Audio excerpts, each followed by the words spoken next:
This Week in Radio Tech, episode 302, is brought to you by the Axia IQ and Radius audio consoles, all-in-one AOIP consoles for standalone or networked studios, by the Omnia 7 FM and the new Omnia 7 AM audio processors. Omnia features and advanced audio shaping tools at a budget-friendly price. And by Lavo and the Crystal Clear Virtual Radio Console. Crystal Clear is the console with a multi-touch touchscreen interface. Virtual machines have been used in computer data centers and corporate IT systems since the late 1990s, with popularity skyrocketing in the last 5 to 8 years. Well, today's VM technology is allowing broadcasters to run several automation and production systems on virtual computers, on hardware that's fully redundant. Dave Turner from ENCO joins us to tell us how this all works. Hey, welcome into This Week in Radio Tech. I'm Kirk Harnack. I'm delighted that you're here. And where am I? We'll get to that in just a minute. This is the show where we talk about radio technology, everything from the microphone to the light bulb at the top of the tower, and now so many things in between. And that's one of the things we'll be talking about today. Some of the things in between, and how that situation with automation and computers is getting better. It's getting better in ways that are kind of outpacing my thinking, and that's why we're going to have a guest on that's going to help us out with that. Hey, Chris Tobin may be able to join us a little bit later in the show. I know he's tied up on another project right now, actually a video shoot, and plus a technical issue, so we may or may not get Chris on the show. So, hey, you may be stuck with me for the whole show, asking questions and listening to our guest. So where am I? Well, I am in a recording studio, or what used to be a recording studio, in Kentucky. I'm not sure I'm allowed to tell you where it is because they're making a lot of changes here.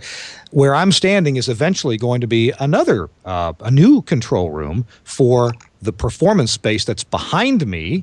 Here, I'll let you look at it. There's the performance space that's behind me. It's absolutely beautiful. It's here in the bluegrass part of Kentucky, and it is just amazingly gorgeous. And on the other side of the camera, where you can't see, that's where they're going to put a new control room for a radio station. And then all around me, there's going to be booths. It's a huge area here. It's going to be a soundproof booths for production and voice tracking, recording, things like that. So I'm just delighted to be here. Can't really tell you where it is. We'll do another show from here once they have their grand opening in a few months or maybe a year. They have a lot of work to do. So I just appreciate the people here who let us come in. William Smith and Gordon Brandenburg, especially, for letting us do This Week in Radio Tech from here. Okay, that's enough of the preamble. Let's bring in our guest. Our guest is someone that if you've gone to NAB shows, you've probably seen this guy and wondered, who is that? Who is that? So let's bring his camera in and tell us, who are you, Dave Turner? I'm Dave Turner, you know. Yeah. I'm the Executive Vice President of ENCO Systems. Uh-huh. And as Executive Vice President, I got a feeling you're very much into electronics. I don't know if you're into. Do you write software? What do you do there besides Executive Vice Presidenting? Yeah, I do not write software. I understand the software from a higher level. I've sort of brought the broadcast element to a software company. And ENCO has been creating control software for all kinds of stuff over the years.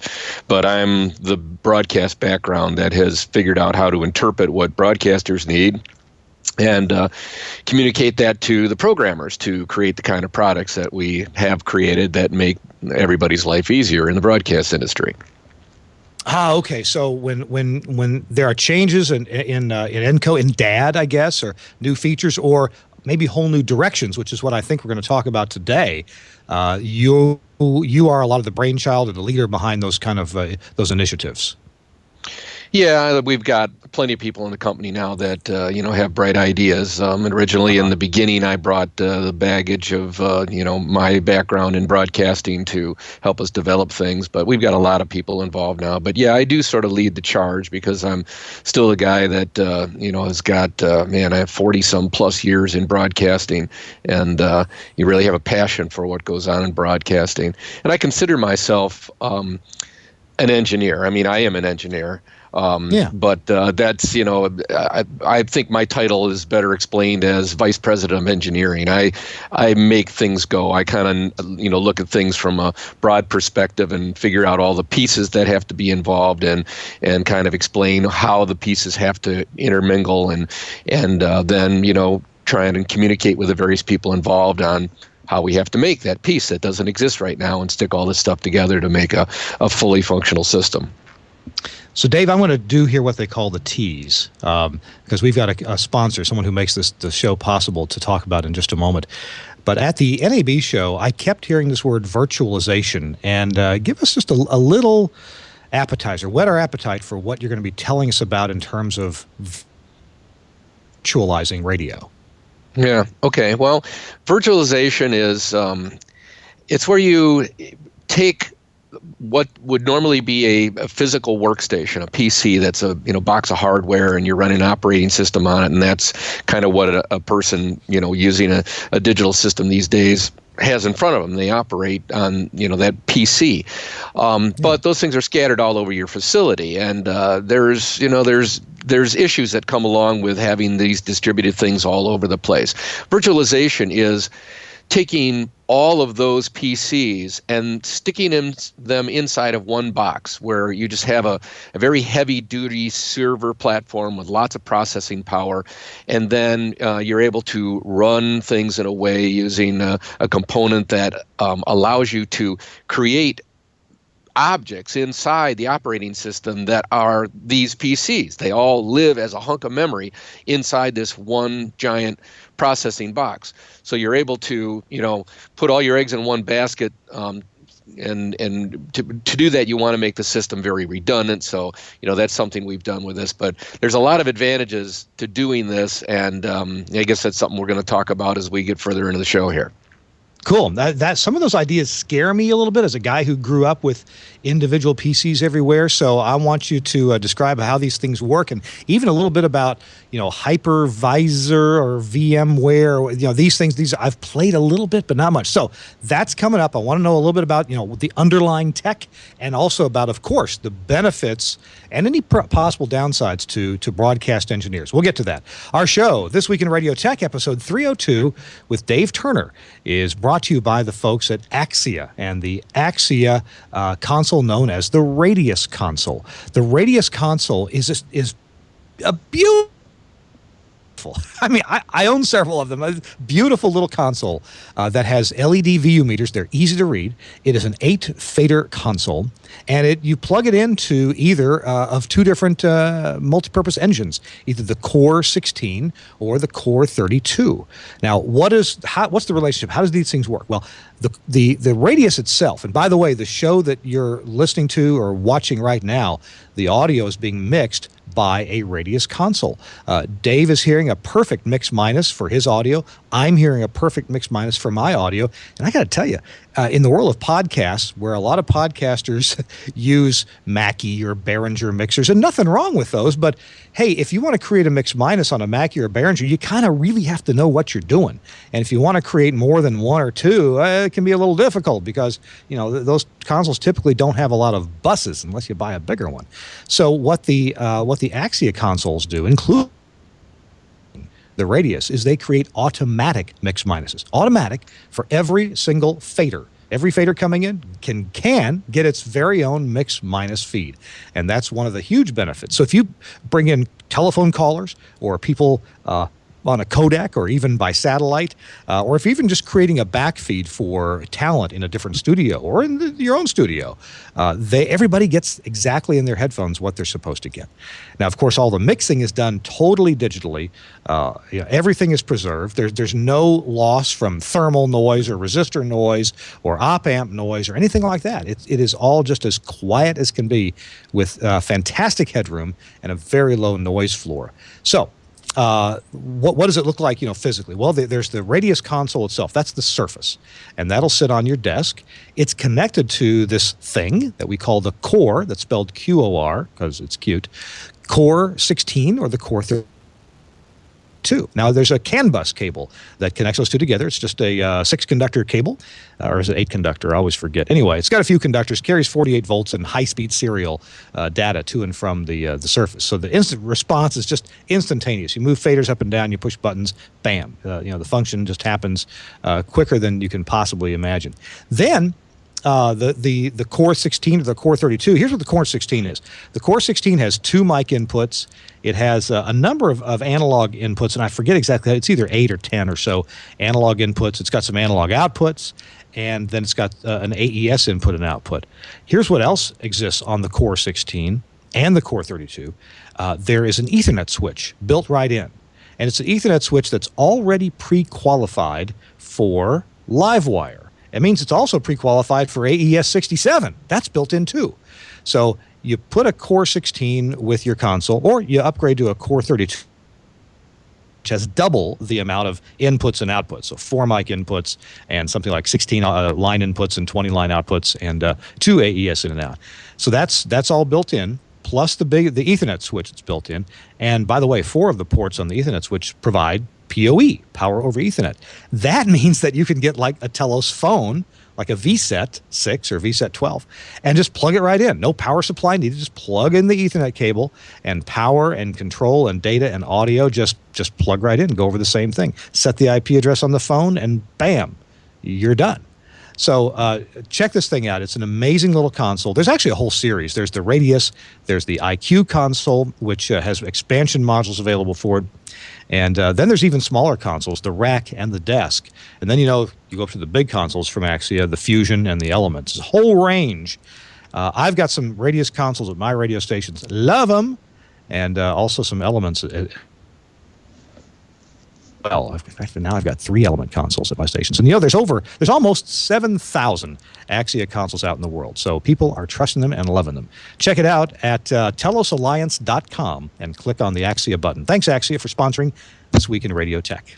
Episode 302, Dave Turner is with us. I'm Kirk Harnack along with you at a recording studio in the Bluegrass State in Kentucky.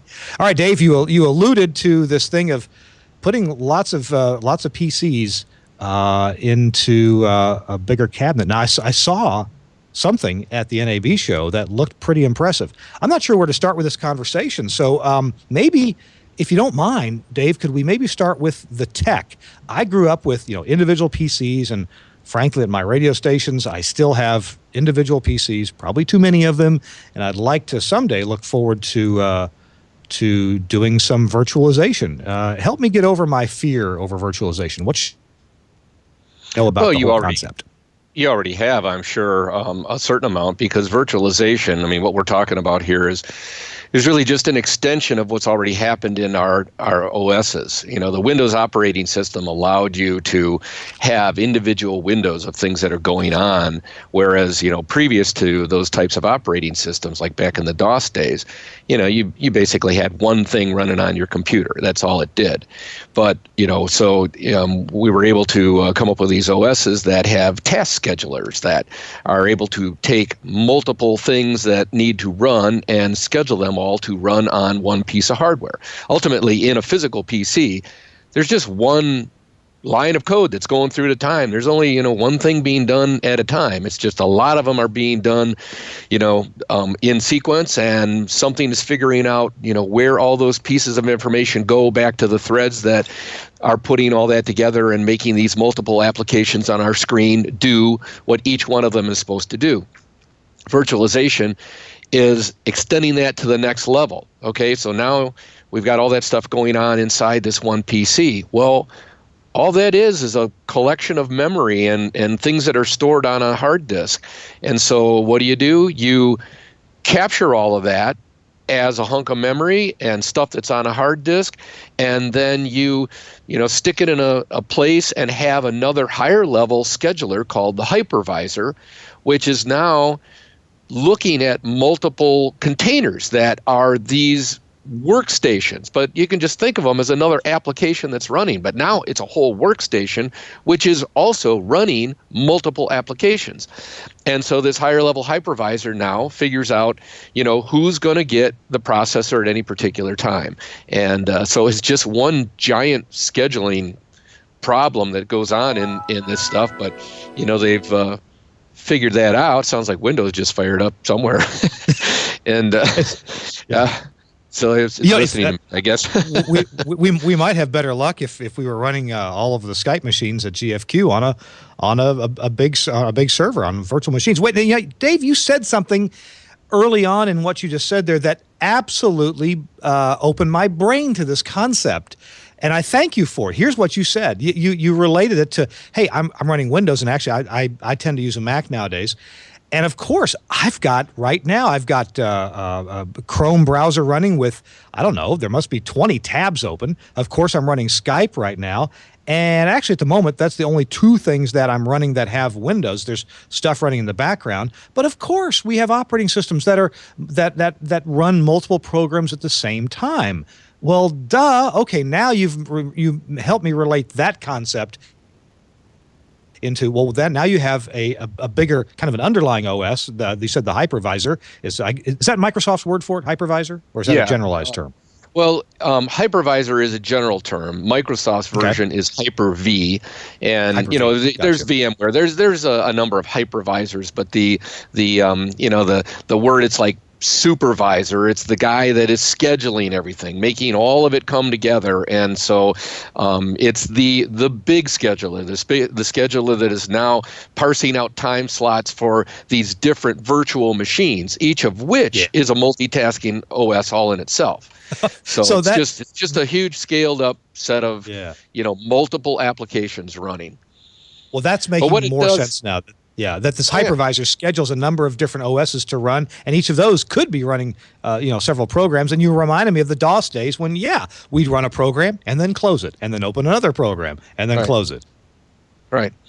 And essentially, what's happening. I appreciate the analogy. That is happening, now in our operating systems. It's running the same way. It's just got many things that are starting and stopping. They're being paused, and then instructions are being run, and then the time is given to another app and another app and another app. But it's done so fast. The electronics is so fast now that it can appear as though all of these different applications and all of these different virtual machines, like we're doing in virtualization, that all this stuff is running at the same time.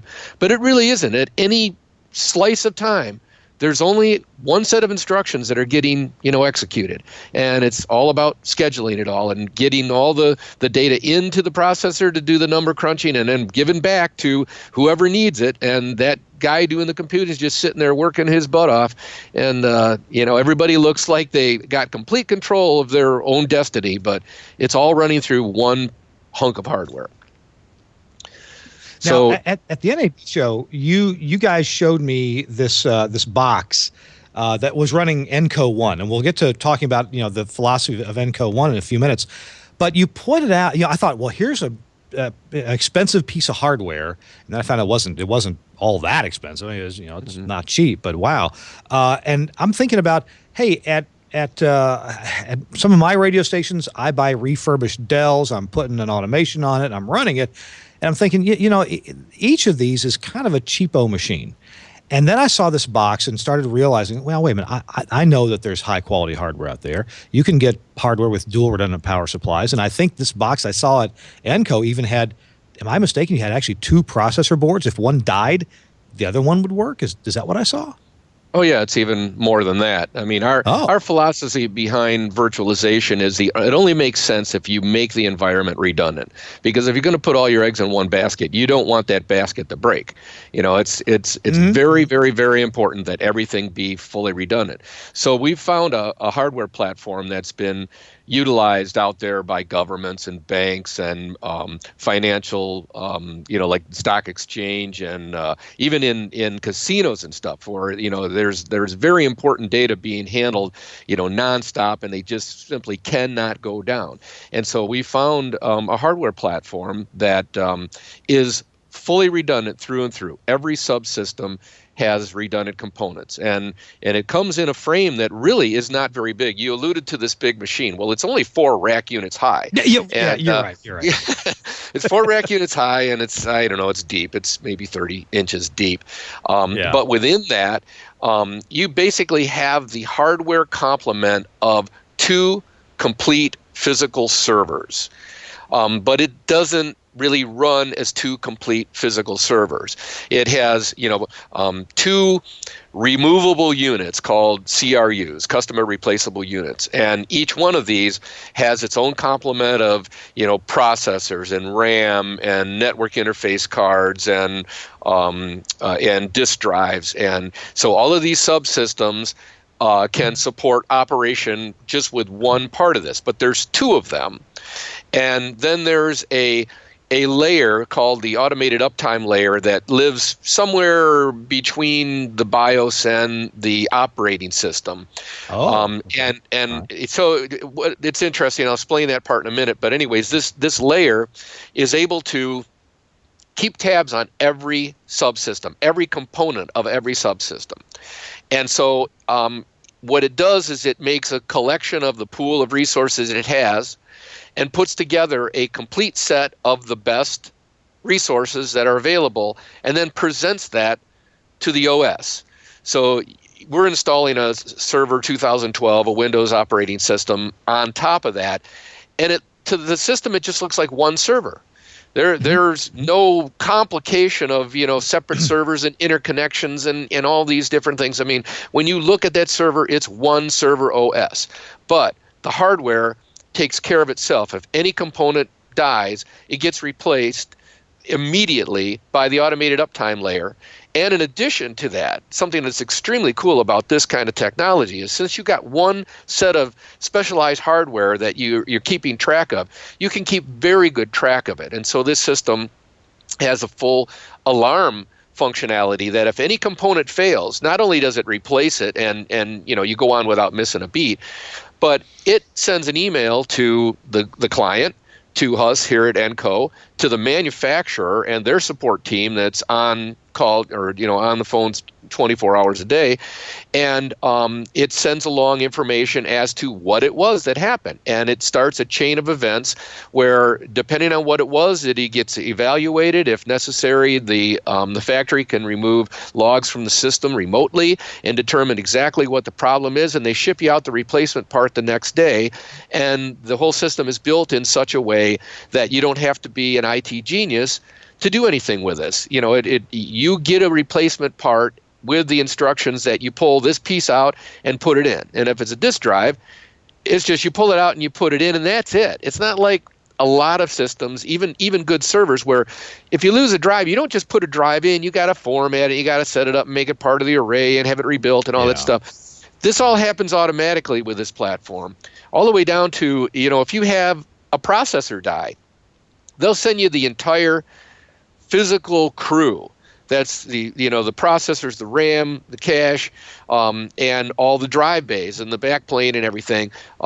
They send you out that unit, and you just pull out the old one. You put all of your existing drives from that crew into the same slots on it and shove it back in, and the system heals itself.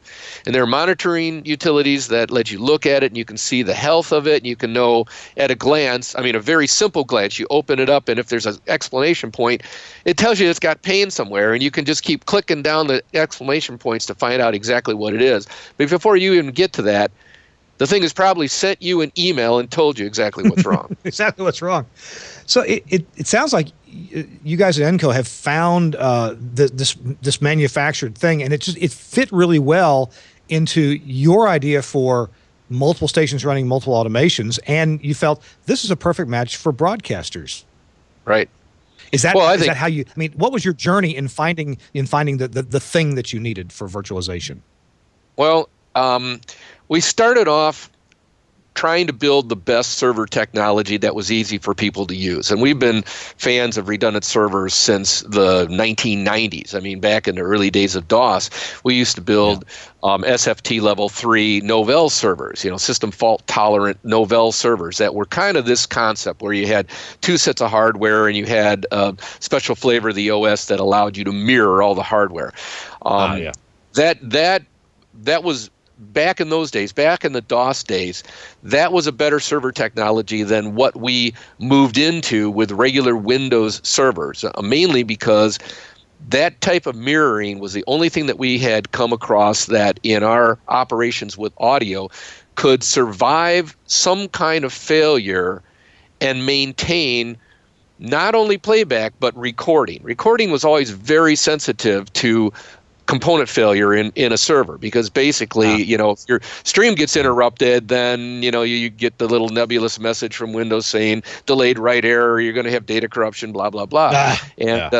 So, there were ways of running clusters and stuff like that, but it really didn't satisfy what we wanted in terms of redundant servers. So we started working with a company that had come up with a specialized software that allowed you to take two physical servers and link them together. And it had a bunch of external links, network links that tied them together.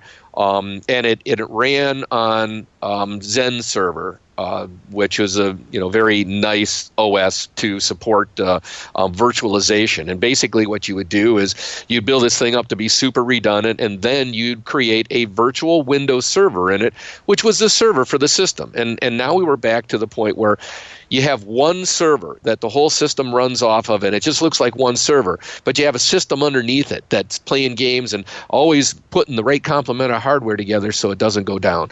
But it was very complicated. I mean, even to me, it was very complicated, and sometimes kind of scared me. And I really didn't want to put our clients, in that position unless they had very, big IT departments that had that kind of expertise and were able to deal with things like that. So we put, a number of those out there, and they're all still running very well. But the magic is when we found this company, who ended up buying that last company, by the way. When we found this company, they were doing the same thing at a hardware level, and this phone home thing was the magic. That was a light bulb that went off for a number of us, because we have a lot of clients that, they're just small mom and pop radio stations, or even, the middle market stuff that may have several radio stations in one facility. They're doing all they can just to get their product on the air. They don't have IT departments that can figure out some of this stuff. They just want to know if they're putting in a box that it's just going to run. And what better than a box that is not only so redundant that it's hard for it to possibly fail, but if anything happens, it tells the factory about it, and the factory sends you a part before you even figure anything happen, and you put it in and it heals itself. And everybody that's gotten one of these in now is just amazed at how well that works. Dave, one of the questions that I have about this, I work for the folks at Telos, and so we have LiveWire, and LiveWire, it tends to put a lot of demand on the networking interface. I want to ask you about the networking interface. It's not necessarily about how they relate to LiveWire, although if you know and want to talk about that'd be great. But one of the things that confuses me a bit about a device, a box that contains a number of virtual machines, is this networking. Am I going to have enough throughput? I mean, is there one jack? Is there two? Is there 10? What are the facilities for getting these virtual machines connected to the outside network in a radio station, for example? That's a very good question, and that is where the main sensitivity in this technology is.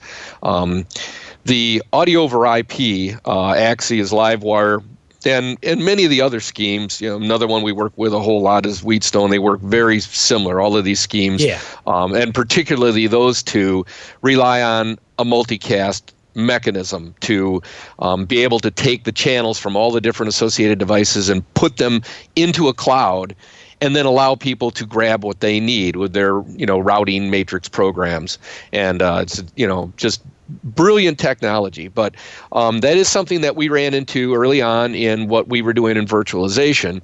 And the main reason for that, after much testing, I've figured out that the virtual switch that's used inside of Hyper-V to connect all of the virtual machines to the outside world is not capable of running IGMP, which is a group protocol that's used in multicasting, and it's basically the traffic cop that says, if you got every box that's connected to an audio over IP network always throwing out packets for every stream that it can handle, where are all those packets going? You certainly don't want them flooding the ports of everything that's connected to the network. You just have chaos.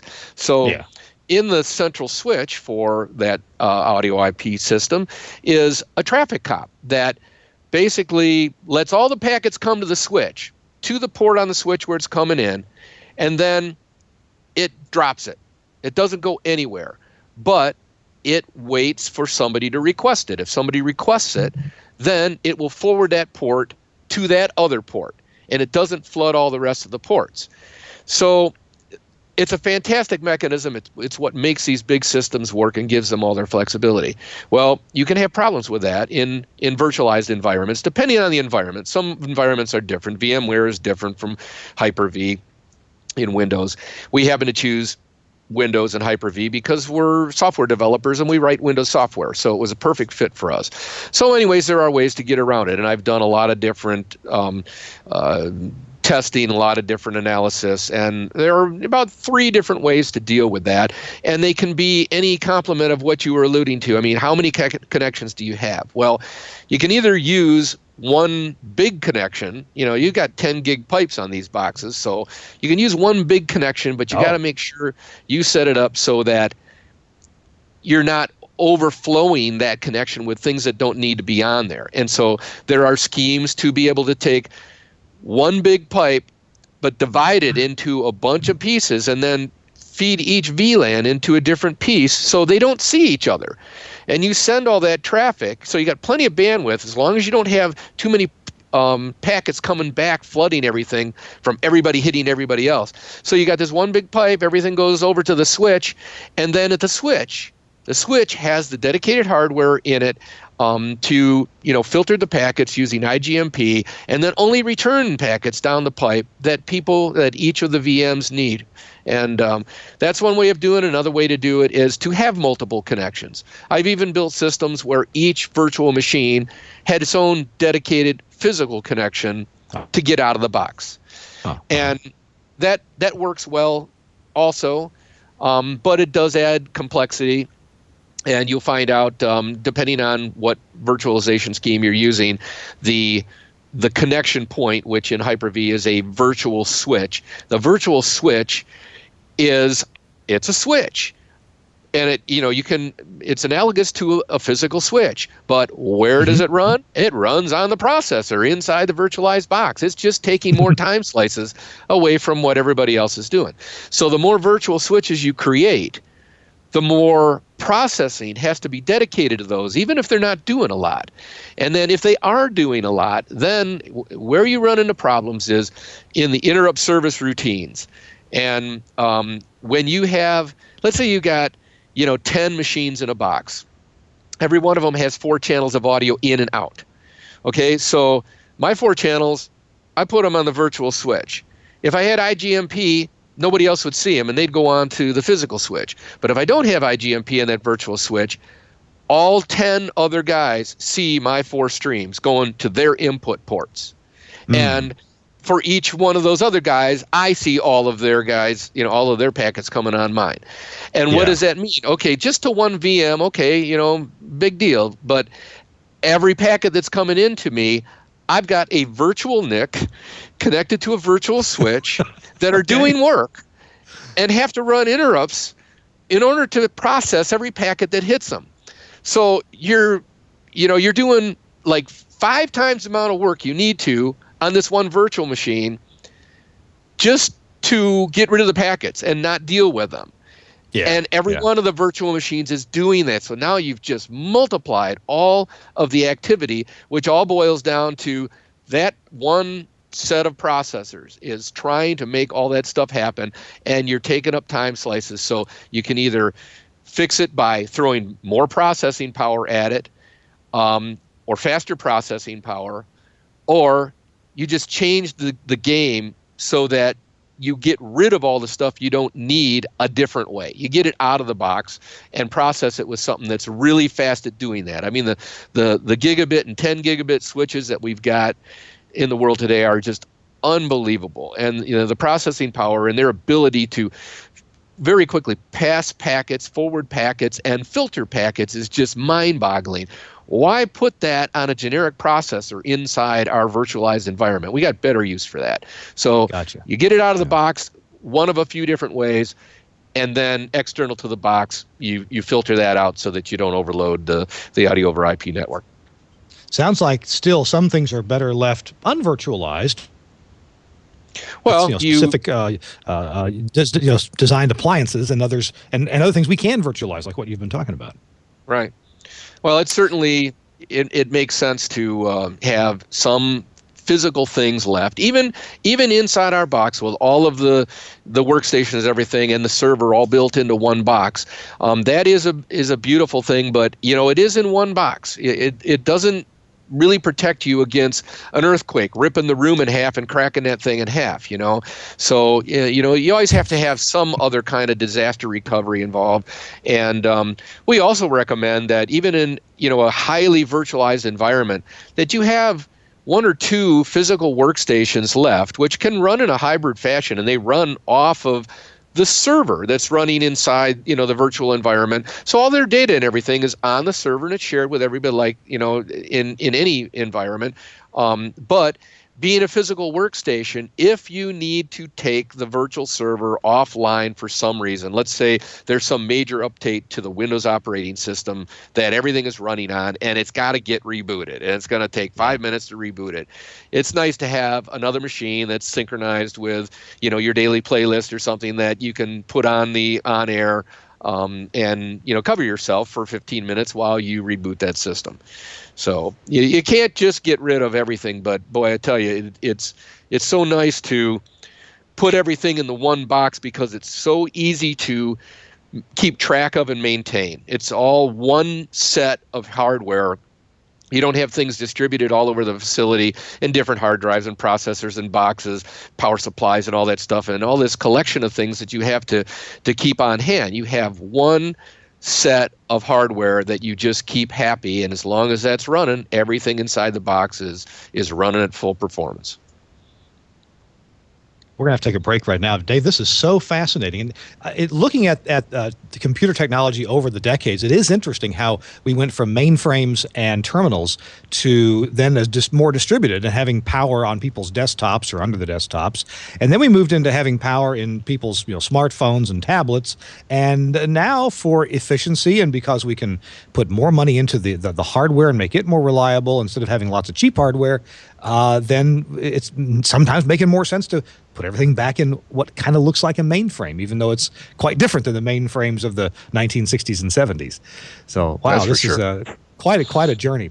Hey, our show, This Week in Radio Tech, this is episode 302. I'm Kirk Harnack, along with our guest, Dave Turner from ENCO. He's Executive Vice President at ENCO, and he knows all about this technology. I'm learning so much about virtualizing computers and virtualizing Windows and processes.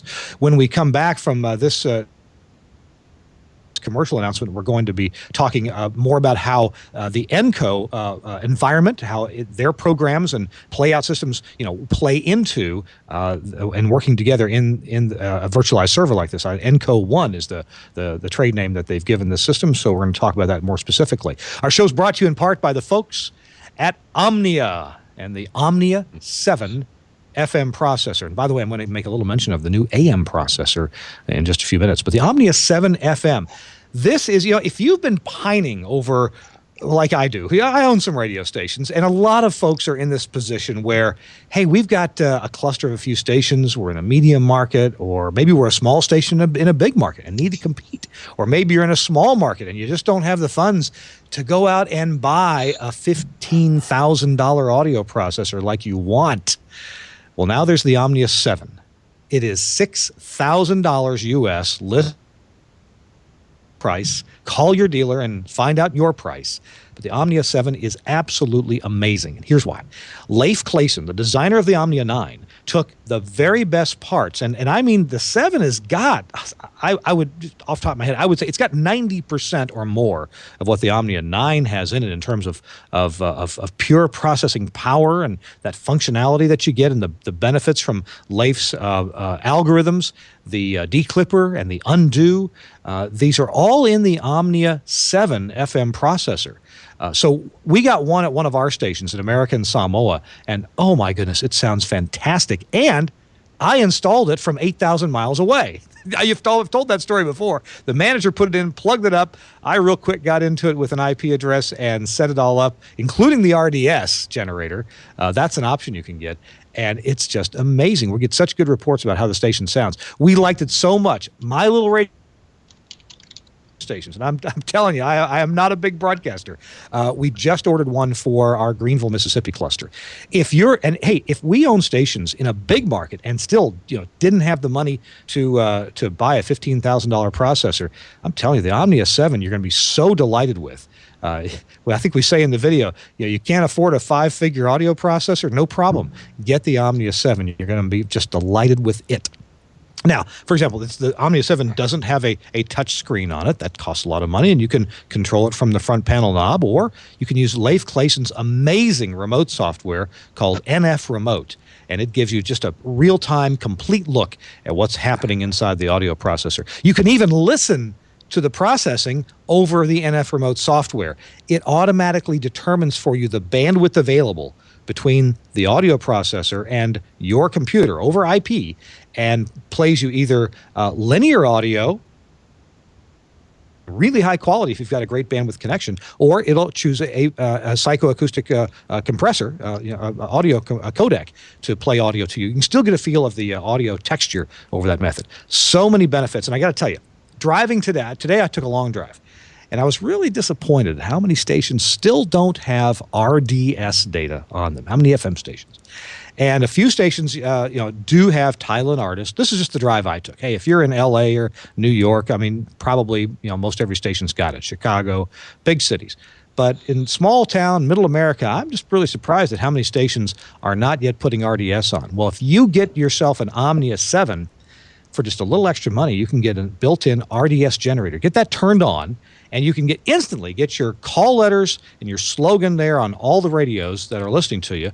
And then you can also pipe title and artist information right into it.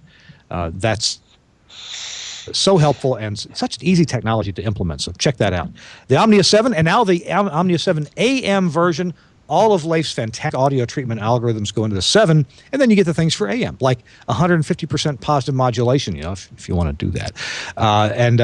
Great asymmetric modulation capabilities, incredibly good low-pass filtering for any situation, from NRSC-compliant AM transmission, like we have in the U.S. and a few other countries. Maybe you need to cut your audio off at a slightly lower frequency for 9 kilohertz spacing around the world. Maybe you run a shortwave station and you want the best processing for shortwave, for voice, or even for music. You can roll that audio off at 3 kilohertz, 4, 5, 6. It's at actually half kilohertz steps. So the Omnia 7 AM is now available. Why would we build a new AM processor? Well, because we felt we could make the best one out there. Omnia Audio. Check it out. Go to telosalliance.com and click on Omnia and check out the Omnia 7 FM and the brand new Omnia 7 AM. All right, we're back on This Week in Radio Tech. I'm Kirk Harnack, along with Dave Turner from ENCO, Executive Vice President there. This is episode number 302. So we've been around a while.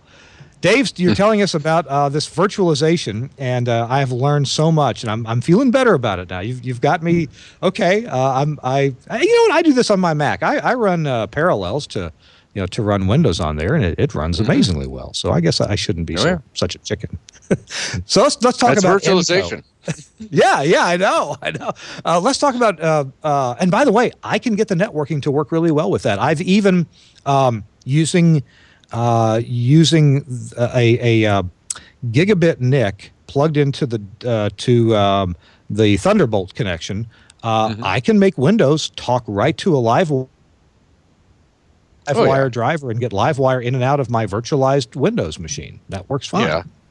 Yeah, it really, it doesn't become a problem when, you're just doing one or two streams. But, the way we're doing it for, radio stations is like we need to do what the physical box does. And, pretty much all the workstations have at least a couple of channels. A lot of them have 4 in and out. And so we design around, 4 ins, 4 outs for every workstation we're putting in the virtual environment. And so that ends up being a lot of channels going in and out of the machine. And that's when you have to play some games to do it correctly. It's a lot of data. LiveWire, any of these AOIP, it's a pretty fair amount of data that needs to be fairly jitter-free, if at all possible. So let's talk about ENCO specifically and playing into the virtualized world. Tell me what ENCO, what you guys are doing and how stations benefit from the tech we've been talking about. Okay. Well, we kind of have been talking about the ENCO solution. The virtualization can be done a lot of different ways.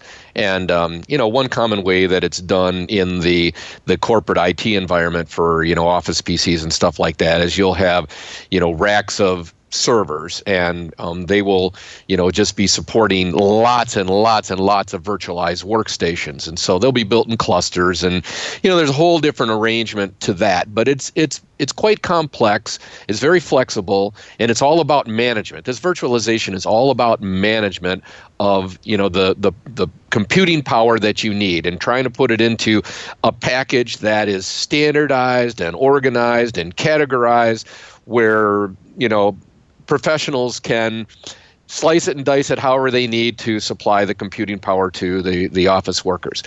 The thing is that we don't have that environment in most of our radio stations. We have, a very simple operation that does not have a lot of IT expertise, and that's why ENCO has created the ENCO 1 product, and it's actually ENCO 1 SS, which stands for ENCO 1, meaning everything is in one box, and the SS stands for single server, whereas previous approaches would be multiple servers that were synchronized together.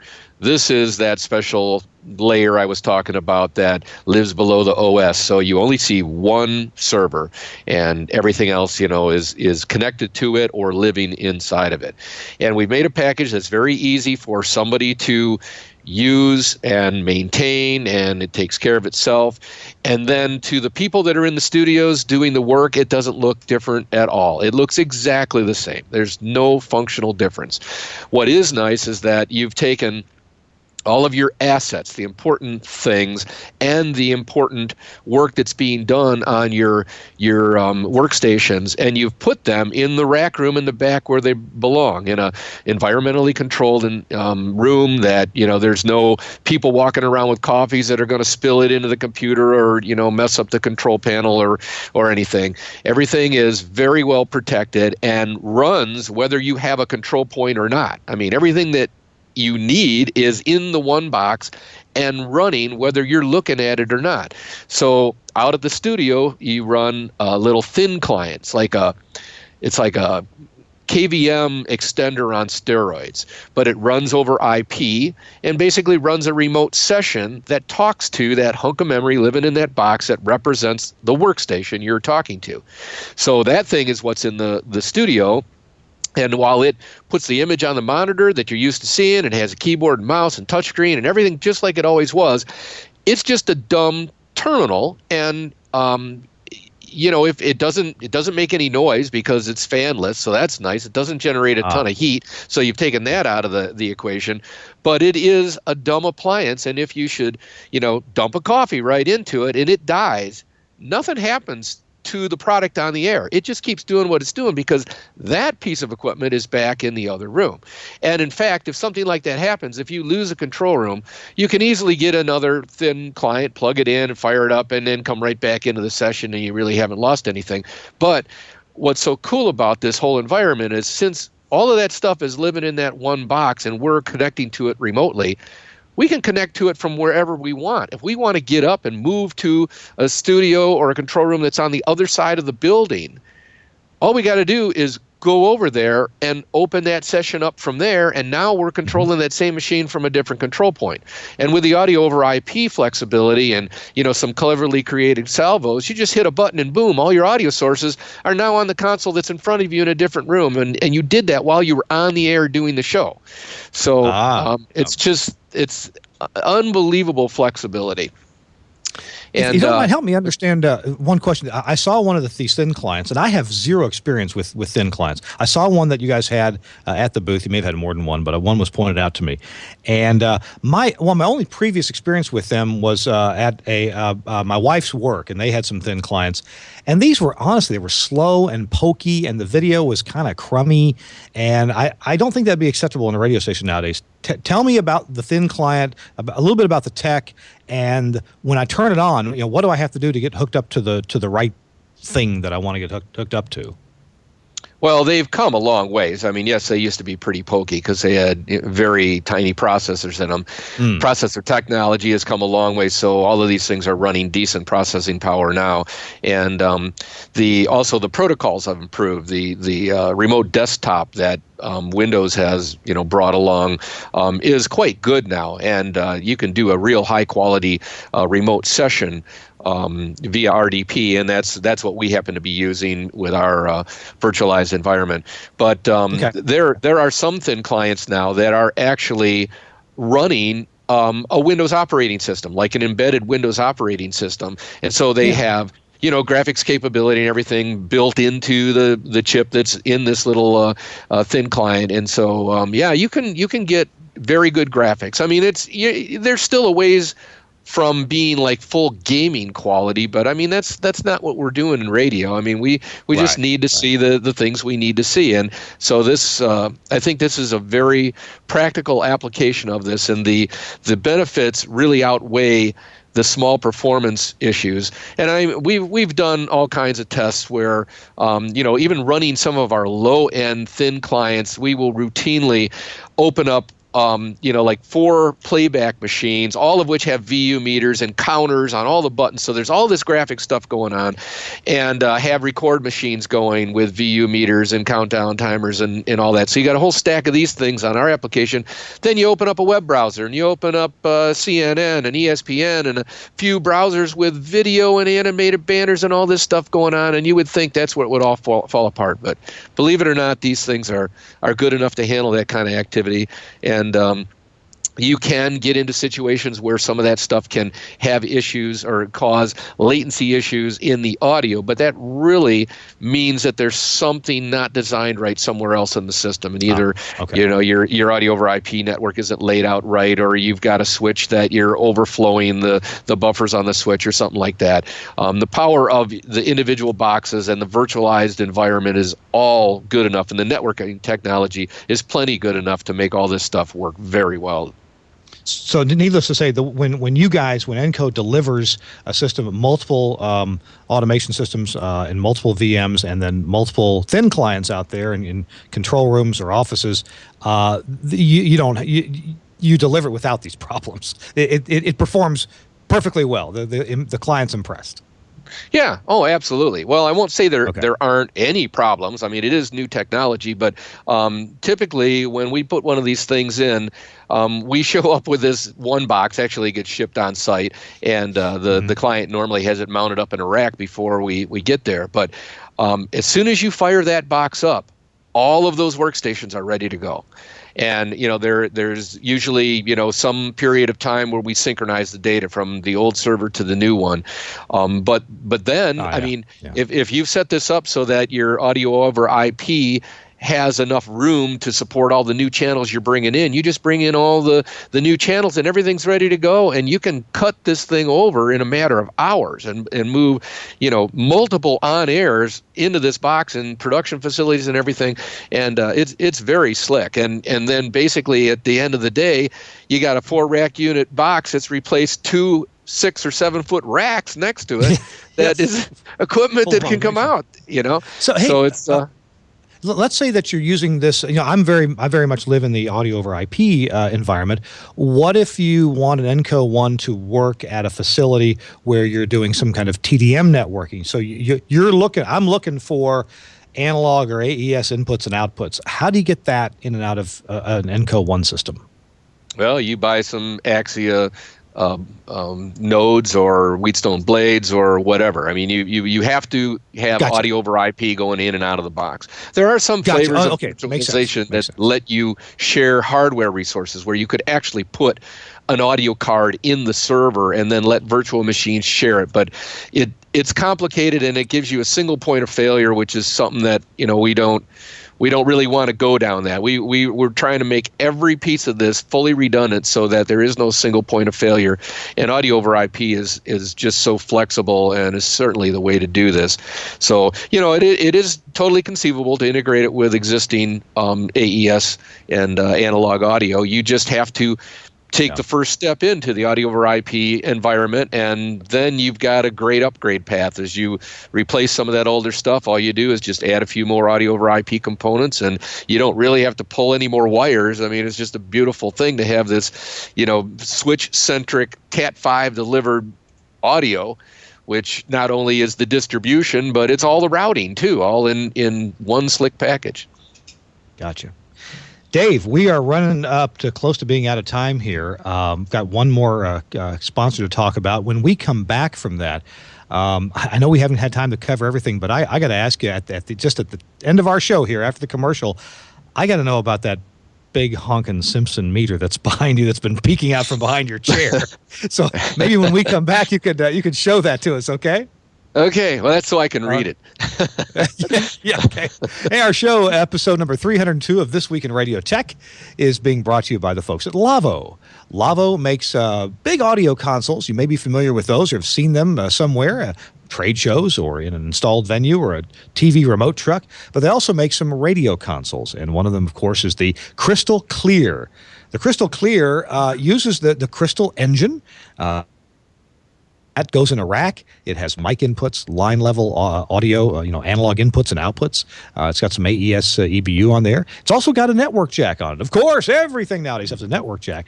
And that network jack is to talk to the control surface, which plugs into a network. But we've been talking about that a lot. Have you got an idea that this is going to go somewhere? So the crystal part of the crystal, or the clear part of the Crystal Clear, is the virtual workstation, and that is it's a virtual audio console. And that means it's a computer running an app, and that app is the console, and it fills up the whole screen. Yeah, you're not putting up with borders and windows and things like that you move around. It takes up the whole screen, and it's just the right size on this multi-touch touchscreen monitor to let you put fingers on it, move faders up and down, punch the buttons. It's designed for your fingers, and you can use all 10 fingers at once. I couldn't do that, but you want to run 2 faders up and down, no problem. You want to turn your monitor down while you turn your mic on and throw its pot up, no problem. You can do that too. Will we still call it a pot, which is short for potentiometer, if it's all virtualized? I guess so. The paradigm works. This computer running the Surface application, the clear part of this, that's on the network. You can take it to a different room if you need to. You can shut it down in one place, pick it up at another, transfer it over. Have it on the network. The crystal part, the engine part, that can go wherever it's convenient to bring your audio sources into, your microphones and any line level or AES sources and destinations. Have it there. Probably might go in the control room if you got some gear right around there, but hey, it could just as well go into a rack room somewhere nearby the control room. Also, it's got this networking jack that speaks Ravenna, audio over IP. It also speaks AES 67. So that means you could hook it up to other consoles. You could hook up to Genelec speakers, which now have one that speakers that speak AES 67. Neumann has a microphone that now does AES 67 as well, and I think you're going to find more and more coming. In fact, this Media Networking Alliance is a group that is bringing these AES 67 partners together and promoting the whole concept of AES 67. So all the Ravenna, the Crystal Clear console from Lavo speaks all of that. Plus, it has redundant power supplies. Those are available, 2 of those. And then it just does all the things you expect a console to do. There are presets, scenes, if you will, that you can bring up for different faders doing different things for different shows. Maybe you need 5 microphones on the morning show, and maybe you only need 1 microphone the rest of the day. Well, that's easy to configure just by pressing a couple buttons on the clear part. That's the surface part of the console. If you go to the website, lavo.com, LAWO.com, look for radio products, and then look for the Crystal Clear. Go to that page, and I'll tell you, there's a guy named Michael Dosh, and Mike's on there, and he has a video that where he describes the Crystal Clear's operations. Pretty cool. He goes through a lot of it through benefits that I haven't had time to go through here. It's about a 6-minute video, and you watch that, and you're going to be pretty well informed on how the Lavo Crystal Clear console works and what its benefits are for you. Go to lavo.com, LAWO, And thanks a lot to Lavo for sponsoring This Week in Radio Tech. All right, about to wrap up the show. I'm Kirk Harnack. I've been here with Dave Turner, Executive Vice President over at ENCO. They've made not only radio automation systems, but software to automate lots of interesting processes over the years. And so, Dave, I couldn't help but notice this huge Texas-sized Simpson 260 meter behind you. Talk to me about that puppy. What is that? Let's see if we get that. That is a board that was used to train people on the Simpson 260 when it was like the hotshot voltometer. And this was at a garage sale. It actually happened to be an ENCO employee that was going to our office in England. And he was having a garage sale to get rid of a bunch of stuff, and he couldn't carry this around anymore. And I looked at that, and I grew up with a Simpson 260, and especially when I worked for Motorola in the two-way communications business, I used one of these things every day. And I saw that, and I said, well, I have got to have that thing. But yeah, it's pretty cool. You can sit back here, and you can turn the knob. Oh, you can make the meter up and down with your okay. And these switches work. Check this out. See, I saw that. I was hoping that was a real Simpson 260 big one. For us old people who have trouble seeing the meters nowadays, the numbers are so small on the real ones. Absolutely. Oh, man. That'd be. Can you imagine the size of the test leads for that thing? Yeah. It's a Jolly Green Johnson. Yeah, exactly. That's for measuring really big voltages. Yeah. Wow. Well, that's cool. Thanks for sharing that with us. And you're a ham operator yourself, right? Oh yeah, I'm very passionate about my hamming too. I do a lot of everything from HF all the way up through VHF and UHF. But my big love is working DX on HF. Yeah, all you serious guys are up there doing that, and I'm just, I need to get. I haven't got the bug for that yet. I got the license and haven't got the bug yet, but I will. Well, my first love is electromagnetic wave theory. That's where I'm really good, and so I'm an antenna guy. I'm always creating new antennas, and I got phase verticals on 80, phase verticals on 40, and a couple of towers, and got a lot of antennas around. I like antennas. I love this notion of visualizing antenna. Did you see this video it came out on Facebook? It was right around early April, come to think of it. But it was this spray that you could spray around an antenna and see the wave patterns. Oh, no, I haven't seen that. But yeah, go ahead. I think all of us has done the thing with the fluorescent light bulb where you hold that up next to an AM antenna and have it light up. That's pretty cool. I did that with Tesla coils back when I was a kid and freaked everybody out. Gosh. I had the fluorescent tube experience at first at WSM in Nashville at the base, 50,000 watts, 5/8 wave radiator there, a Blawnox tower, and felt like Darth Vader doing. And then we just recently, last fall, we visited WSB in Atlanta and pulled out the fluorescent light bulbs and videotape that, even put some Star Wars sound effects with that. Oh, there you go. Oh, yeah. You should have a lightsaber fight with them. It was good. Dave, I've enjoyed this so much. I learned so much. If folks want to know more about the ENCO 1 and virtualized, making virtual machines here, I guess the ENCO.com website is going to have some information about that. Yeah, we have plenty of stuff on ENCO.com, but also you can go to YouTube and just search ENCO 1. There's a number of videos on there. In fact, there's a study of several videos from one of the installations and shows you the different pieces of it, like how nicely this fits in a server room and how simple the thin client is, and various components with the engineering staff at the station talking about it. So it's good stuff to look at. It's very honest of what it's all about. Cool. That's a good resource, YouTube, to explain things.